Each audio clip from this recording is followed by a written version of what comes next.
Presidenti Trump nuk e përjashton mundësinë e dërgimit të trupave amerikane në Iran. Megjithatë, ai thotë se deri tani kjo nuk është e nevojshme pasi suksesi i operacionit që parashikohej të arrijej për 4 javë u arrit brenda një ore.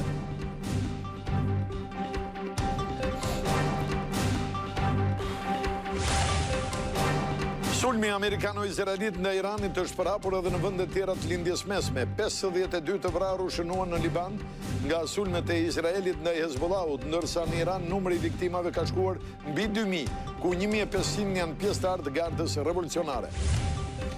Kryeministri Edi Rama i dorëzoi sot presidentit të Republikës Bajram Begaj propozimet për ndryshime në qeveri të njoftuara pak ditë më parë. Kreu i shtetit ka tashmë 7 ditë afat për të bërë dekretimin dhe më pas i hapet rruga votimit në kuvend. Këshilli i Ministrave miraton vendimin për largimin e Ilir Prodës nga detyra drejtorit të përgjithshëm policisë. Ministria e Brendshme pritet të hapë garën brenda javës për të zgjedhur drejtuesin e ri sipas kritereve të përcaktuara në ligj.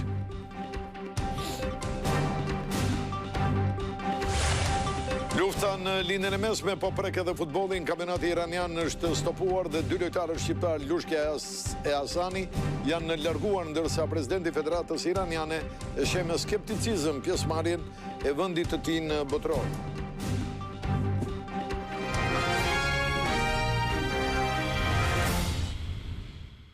Zonja dhe zotërimi mbrëma, mirë se erdhët këtu në televizionin Klan. Ky është edicioni i fundit i lajmeve. Do të nisim menjëherë me deklaratën e presidentit amerikan Trump, i cili thotë se nuk përjashton edhe mundësinë e futjes së trupave në Iran. Megjithatë, ai thekson se deri tani kjo nuk është e nevojshme pasi suksesi i operacionit që parashikohej të arrijej për 4 javë është arritur, tha ai, në 1 orë. Presidenti amerikan Donald Trump nuk përjashton mundësinë e dërgimit të trupave toksor kundër Iranit, dhe këtë e deklaron në intervistë për New York Post. Nuk do të ketë trupa në terren. E them këtë sepse me shumë mundësi nuk do të jetë nevojshme, sepse po të ishte, do i dërgonim. Ndërsa në ceremoninë e dhënies së medaljeve të nderit për veprat heroike të ushtarëve amerikan, pjesëmarrës në luftat e dekadave të fundit, shefi i shtëpisë së bardhë dha këto argumenta. Ne kishim parashikuar që për 4 javë të jepnim fund kasës ushtarake iraniane, por kjo u bë brenda 1 ore. Kemi kapacitetet për të vazhduar luftën sa të jetë e nevojshme. Për sekretarin amerikan të mbrojtjes, Pete Hegseth, kjo luftë nuk është e pafundme, pasi ka objektiva të qarta për të cilat shpreu bindjen se do të arrihen. Kjo nuk është luftë për të ndryshuar regjimin, edhe pse regjimi ndryshoi me siguri dhe kjo është më mirë për botën. Misioni është të shkatërrojnë raketat sulmuese iraniane, prodhimin e tyre dhe që ata kurrë të mos kenë armë bërthamore. Kryeministri britanik Keir Starmer sqaroi në parlament se lejimi i përdorimit të bazave britanike në rajon nga amerikanët dhe izraelitët nuk ishte përfshirje në luftë e Mbretërisë së Bashkuar. Ne besojmë se më e mira për rajonin dhe botën është zgjidhja me negociata. Ndërsa presidenti francez Emmanuel Macron njoftoi zgjerimin e arsenalit bërthamor përballë kërcënimeve në rritje për sigurinë globale. Kam urdhëruar shtimin e numrit të kokave bërthamore në arsenalin ton, për t'i dhënë fund çdo spekulimi. Ne nuk do t'japim më shifra mbi arsenalin ton bërthamor, ndryshe nga ç'mund të ketë ndodhur në të kaluarën. Macron njoftoi se vendi i tij do të nisë stërvitjen bërthamore, ku do të marrin pjesë edhe vendet partnere europiane që nuk kanë armë të tilla, si Gjermania, Polonia apo Holanda. Ndërsa në reagimin e tij, presidenti turk Recep Tayyip Erdogan tha se sulmet amerikane mbi Iranin janë shkelje e ligjeve ndërkombëtare. Sulmi amerikano-izraelit ndaj Iranit është përhapur edhe në vende të tjera të lindjes mesme. Izraeli kreu një valë të re sulmesh ajrore kundër Iranit këtë të hënë dhe zgjeroi hartën e veprimit duke shenjestruar edhe Libanin. Ushtria izraelite nisi sërish gjatë kësaj nate, të tretën radhazi, bombardimet ndaj Iranit duke goditur selinë e një prej televizioneve shtetëror. Numri viktimave mes civilëve ka arritur në mbi 550. Mendohet po ashtu se janë vrarë edhe 1500 pjesëtar të gardës revolucionare iraniane gjatë luftës që po let ditën e tretë. Ushtria izraelite goditi vende të lidhura me militantët shiit të Hezbollahut në Liban, pasi grupi aleat i Iranit kishte lëshuar raketa dhe dronë drejt shtetit hebre si akmarrje për Khamenein. Numri i vdekurve arriti në 52 dhe në 154 ai të plagosurve. Tanket izraelite u pan të afroheshin në zonat kufitare me Libanin në orët e para të kësaj të hënë, ndërsa ushtria izraelite u bëri thirrje njerëzve në gati 50 fshatra libanez të evakuohen. Sulmi shkaktoi një valë masive largimesh nga zonat nën kërcënimin e sulmeve izraelite. ndërsa qeveria libaneze ndaloi veprimtarinë e Hezbollahut në territorin e saj dhe tha se do të ndërmarrë aksione kundër tyre. Shpërthimet e forta u dëgjuan në të gjitha vendet e gjirit. Pamjet në rrjetet sociale treguan avion amerikan që rrëzoheshin në Kuvajt. Komanda qendrore e Shteteve të Bashkuara bëri të ditur se 3 luftarakët u qelluan gabimisht nga mbrojtja ajrore e vendit. Të 6 personat që ndodheshin në bord zbritën të sigurt pa pësuar dëmtime. Komanda njoftoi gjithashtu goditjen e mbi 1500 objektivave në Iran, ndër të cilët u fundosën 10 anije luftarake. Shteti evropian më i afërt me konfliktin Kipro, ku ndodhet baza ushtarake e Mbretërisë së Bashkuar, është shenjëstruar disa herë këtë të hënë. Sulmet vijnë pasi Londra zyrtare njoftoi vendimin për të lejuar forcat amerikane të përdorin bazat e saj në rajon për sulme ndaj Iranit. E kundërta ndodhi me Spanjën, ku avionët amerikan u larguan nga bazat ajrore në këtë vend pasi ministria e mbrojtjes nuk dha leje që ato të përdoren për sulme kundër Iranit. Një tjetër sulm me dron shenjëstroi rafinerinë më të madhe të naftës në Arabinë Saudite, duke detyruar mbylljen e saj si mas paraprake. Autoritetet thanë se dronët u kapën në ajër dhe se zjarri u shkaktua nga mbetjet. Numri amerikanëve të vrarë në betejë ka arritur në 6, ndërkohë që qielli i rajonit është paralizuar nga sulmet, qindra fluturime u anulluan ose u pezulluan në aeroportet kryesore të lindjes mesme. Kjo hartë tregon sulmet nga të dyja palët në konflikt. Kryeministri Edi Rama ka patur një komunikim online me të gjithë ambasadorët tanë në vendet e lindjes mesme dhe ju kërkoi atyre gjithë angazhimin e rrjetit diplomatik shqiptar për garantimin e sigurisë shtetasve shqiptar në vendet e prekura nga sulmet e Iranit.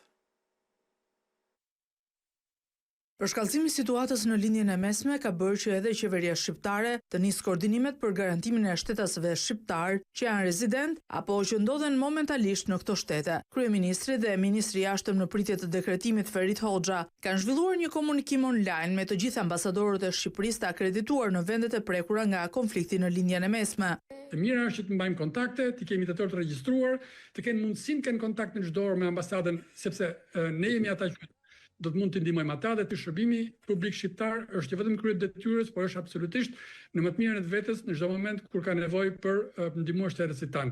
Detajet e komunikimit nuk bëhen të ditura, por në pamjet e shpërndara në rrjetet sociale, kryeministri lë të kuptohet se do të ketë një komunikim të vazhdueshëm për të rifreskuar të gjitha informacionet që lidhen me menaxhimin e çdo kërkese që do të vijë nga shtetasit shqiptar. Për çdo gjë me këtë ekip që keni të koordinuar, besoj që ne do jemi të informuar në kohë reale. Ju falenderoj për këtë prani. Kryeministri Edi Rama ka zhvilluar një bisedë telefonike me presidentin e Emirateve të Bashkuara Arabe, Sheikh Mohammed bin Zayed Al Nahyan. Mediat arabe raportojnë se gjatë bisedës kryeministri Rama dënoi si flagrante sulmet iraniane ndaj teritorit të Emirateve të Bashkuara Arabe dhe disa kombeve të tjera vëllazërore, duke theksuar se ato përbëjnë një shkelje të së drejtës ndërkombëtare dhe kartës OKB-s. Gjithashtu Rama pohoi solidaritetin e Shqipërisë me Emiratet e Bashkuara Arabe në përpjekjet e tyre për të mbrojtur sovranitetin, sigurinë dhe qytetarët e tyre. Sipas të njëjtave burime, presidenti Al Nahyan i shprehu mirënjohje kryeministrit Rama për mbështetjen. Gjatë telefonatës u diskutua për situatën që po evolon me shpejtësi në rajon mes përshkallëzimit rrezikshëm ushtarak, duke theksuar nevojën për të ndaluar këtë përshkallëzim dhe për të parandaluar zgjerimin e konfliktit. Tensionet e fundit në lindjen e mesme po rrisin pasigurinë e ekonomisë globale. Sa herë që lindja e mesme përfshihet nga përshkallëzime ushtarake, ekonomitë e vogla ndjejnë efektin përmes kostove të energjisë dhe zinxhirit të furnizimit. Shqipëria mbështetet në importe për karburantet dhe një pjesë të madhe të mallrave bazë ndaj çdo tronditjeje jashtme, rrit automatikisht ekspozimin dhe inflacionit. Aktualisht inflacioni në vend qëndron në nivele të moderuara, por ekspertët thonë se struktura e ekonomisë mbetet e ndjeshme ndaj goditjeve të jashtme, ku rritja e kostove të energjisë dhe transportit shpërndahet në të gjithë zinxhirin ekonomik. Duke pasur tendencën që në qoftë se do të vazhdoj ky bllokim i tregjeve edhe i furnizimit, natyrisht do të fillojnë të ndikojë te rritja e çmimit në këto element me 10 deri në 15% te konsumatori. Një ndikim ndoshta te inflacionit deri në 1% në tremujorin e ardhshëm, me atë synim që tregu të jetë i tillë që të reflektojë pikërisht të rritje. Sektorët më të ekspozuar janë transporti, ndërtimi dhe bujqësia, ndërsa familjet me të ardhurat të ulta mbeten më të rrezikuarat. Natyrisht që të kesh mbrojtje duhet të kesh marrë masa paraprake, edhe këto fillojnë nga rezervat e sigurisë, të cilët duhet verifikohen dhe të jenë të garantuara,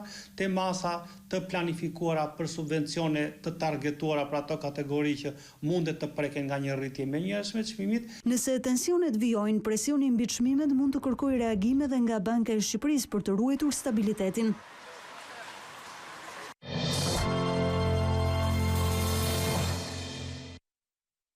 Kryeministri Edi Rama i dorëzoi presidentit të Republikës Bajram Begaj propozimet për ndryshime në qeveritë njoftuara pak ditë më parë. Ndërkohë, kreu i shtetit ka 7 ditë kohë për t'i dekretuar ata. Pa u bërë ende 6 muaj nga qeveria e dalë në zgjedhjet e 11 majit, Edi Rama shkoi sërish në zyrën e presidentit Bajram Begaj për t'i lënë në tavolinë 7 ndryshime të reja në kabinetin e tij.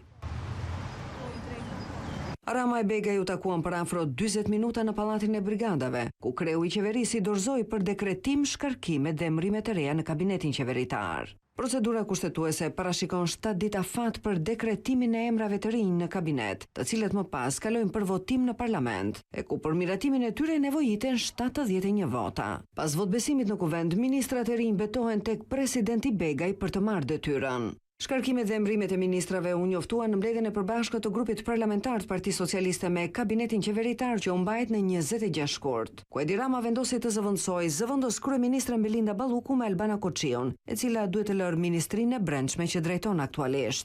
Vakancën e krijuar nga largimi i Ballukut në Ministrinë e Infrastrukturës dhe Energjisë do ta plotësojë Nea Karakaçi, i cili ka mbajtur deri më sot postin e drejtorit të operatorit të shpërndarjes së energjisë elektrike. Ministria e Punëve të Jashtme Elisa Spiropali do të zëvendësohet nga diplomati i karrierës Ferit Hoxha, të cilit më herët janë besuar detyra të rëndësishme si ajo e ambasadorit në OKB dhe Bashkimin Evropian. Toni Gogu do të udhëheqë një tjetër portofol të rëndësishëm, atë të Ministrisë së Drejtësisë, në vend të Besfort Lamallarit, i cili shkon sërish në dikasteri ku ka shërbyer prej vitesh, por kësaj radhe si drejtues i Ministrisë së Brendshme. Deputetja e re e qarkut të Vlorës, Eriona Ismaili, do të ulet në karrigen e lëmbosh nga Toni Gogu duke kryesuar ministrinë për marrëdhëniet me parlamentin.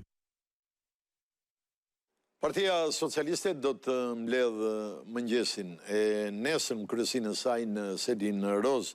Në mbledhje pritet të diskutohet mbi organizimin e kësaj force, pasi ky është një vit zgjedhor për strukturat e socialistëve. Pritet që në mbledhje të diskutohet edhe për mbajtjen e asamblesë kombëtare që më pas do të rrasë kongresin. Lideri demokrat Sali Berisha ka ftuar qytetarët që të mblidhen përpara parlamentit në ditën ku në seancën plenare do të diskutohet për heqjen e imunitetit të deputetes Belinda Balluku. Emrat e rinj qeveri Berisha i cilësoi si të diktuara nga Balluku. Në foltoren e pasdites përpara kryeministrisë, kryetari i Partisë Demokratike Sali Berisha u shpreh se Rama nuk do t'ia heqë imunitetin deputetes Belinda Balluku, ndaj ftoi qytetarët të mblidhen më 12 mars para parlamentit, pikërisht ditën kur do të diskutohet në seancë kjo kërkesë së pak. Ftoj çdo shqiptar ditën e diskutimit në parlament të imunitetit Lumi Ballukut, të gjithë tek parlamenti i qytetarëve, parlamenti i shqiptarëve, jo i hajnave, jo i dutve. Ndërsa i cilësoi emrat e ministrave të rinj të qeverisë Rama si të diktuara nga ish zëvendës kryeministre Belinda Balluku. Është sklav i Lumi Ballukut, është sklav i saj. Sot kabineti i ri është kabineti Balluku. Se Rama, ata ministra që ka vu aty, ata si ka takuar kur, ata kanë qenë asistentë e Ballukut në vjedhje. Që të gjithë. Dhe ky dhe i vendosi ministra për të siguruar atë. Më herët pas daljes nga SPAK në zbatim të masës detyrim paraqitje, Berisha shprehu keqardhje për artistët e huaj që ndodheshin brenda rezidencës artistike Art Explora, e njohur ndryshe si vila e ish diktatorit Hoxha, gjatë protestës së shtunës, ku mbështetës të opozitës hodhën molotov dhe lëndë piroteknike. Prania atyre dy të huajve është keqardhje e madhe për mua, sepse nuk duhet të krijoj shqetësim. Unë e mora vesh se aty ajo është shtruar qendër kulturore pasi ndodhi ngjarje. Se çfarë qendër kulturore mund të jetë shtëpia e diktatorit, e din ata që e din Edi Rama. Qendre antikulturës. Kanë fut njerëz të policisë kriminale të thonë protestuesve që banon Edi Rama aty. Fillimi i sulmeve ka ardhur me besimin se aty banon Edi Rama. Ai komentoi edhe shkarkimin e Ilir Prodës nga posti i drejtorit të përgjithshëm të policisë së shtetit. Droi se u largua për shkak se nuk ka mbrojtur vilën e Enver Hoxhës. Partia Demokratike dorëzoi në kuvend raportin e anëtarëve të saj të Këshillit të Mandateve për kërkesën e SPAK për heqjen e imunitetit të zhvendës kryeministres Balluku. Në një dalje për media të kreu i grupit parlamentar Bardhi tha se 5 anëtarët demokratë janë pro kërkesës së organit të akuzës. Sipas Bardhit, SPAK ka dokumentuar me mira faqe akuzat ndaj Ballukut. Në parlament pritet të paraqitet edhe raporti i 5 anëtarëve socialistë të Këshillit të Mandateve. Të dy raportet do të kalojnë për votim. Parlamenti është përfshirë në ditën e sotme nga diskutimet dhe debatet lidhur me incidentet që shoqëruan protestën e fundit të opozitës. Seanca plenare të hënës i përballi për herë të parë deputetët e shumicës dhe ata të opozitës vetëm 24 orë pas protestës kombëtare që demokratët organizuar në fundjavë. Taurant Balla ju kërkoi kolegëve demokratë të distancohen nga dhuna që u shfaq mbi vilën e ish diktatorit e orkestruar sipas tij nga Sali Berisha, të cilit ju drejtua me etiketimin Ajatullahu i fundit në Europë. Sot është dita që dikush në emër të grupit parlamentar të Partisë Demokratike, në linjë me grupin e partive popullore Europiane në Parlamentin Europian, duhet të distancoheni nga dhuna. Nuk ka asnjë vend në botë që protestat e dhunshme të udhëhiqen nga një parti politike. Me Ballën replikoi Gazmet Bardhi. Ku dalësh tim foltore, të distancohesh nga korrupsioni, edhe të plotësosh atë që thot kryetari i Komisionit Jashtëm, çështjen Balluku, tekst kritik për luftën ndaj korrupsionit, pritën në reagim për ne, se megjasa nuk do ketë nevojë as për protestë. Edhe sulmet amerikano-izraelite ndaj Iranit dhe kundër përgjigjeja e këtij të fundit mbi disa shtete të lindjes mesme u bën pjesë e diskutimeve parlamentare. Të dalim me një deklaratë të qartë, me një qëndrim të qartë si Parlament shqiptar, se ne jemi ngushtësisht të pandalshëm në krah të Shtetit Bashkuar të Amerikës. E mirëpresim propozimin tuaj për të pasur, pse jo dhe kuvendi i Shqipërisë në qëndrim, po besoj që qëndrimi i qeverisë ka qenë i qartë në të njëjtën linjë me atë që presidenti i Shtetit Bashkuar të Amerikës Donald Trump konfirmoi.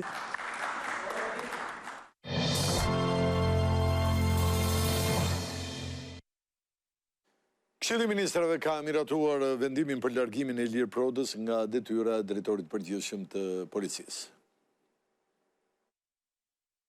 Këshilli i Ministrave miratoi vendimin për largimin e Ilir Prodës nga detyra e drejtorit të përgjithshëm të policisë së shtetit. Vendimi u mor pas propozimit të paraqitur nga Ministria e Brendshme dhe u botua menjëherë në fletoren zyrtare. Me hyrjen në fuqi të tij, Ministria e Brendshme pritet hap menjëherë garën për drejtorin e ri. Ligji parashikon që kandidati duhet plotësoj kriteret e karrierës policore, integritetit dhe sigurisë, ndërsa emërimi final bëhet sërish me vendim të Këshillit të Ministrave. Kandidatët duhet të kenë gradën drejtues i lartë ose drejtues i parë dhe pas emërimit merr gradën drejtues madhor. Duhet kenë vetëm nën shtetësinë shqiptare, të kenë të paktën 15 vjet përvojë në polici, ka të cilat të paktën 10 vjet në pozita të larta drejtuese në strukturat e policisë së shtetit, të ketë integritet dhe figurë të pastër morale, të mos ketë qenë dënuar për vepra penale me vendim të formës së prerë, të mos ketë masa për shkelje të rënda disiplinore të policisë brenda 3 viteve të fundit dhe të mos ketë konflikt interesi në ushtrimin e detyrës. Drejtori i përgjithshëm i policisë së shtetit qëndron në detyrë për një periudhë prej 5 vitesh me të drejtë riemërimi edhe për 5 vite të tjera. Ilir Proda qëndroi në këtë detyrë 17 muaj. Ai u largua pas protestës së të shtunës për shkak se nuk arriti të garantonte rendin dhe sigurinë, pasi protestuesit e opozitës arrin të hynë në zemrën e qytetit, në zonën e ish bllokut dhe goditën me molotov vilën e ish diktatorit Enver Hoxha, brenda së cilës gjendeshin disa artistë të huaj.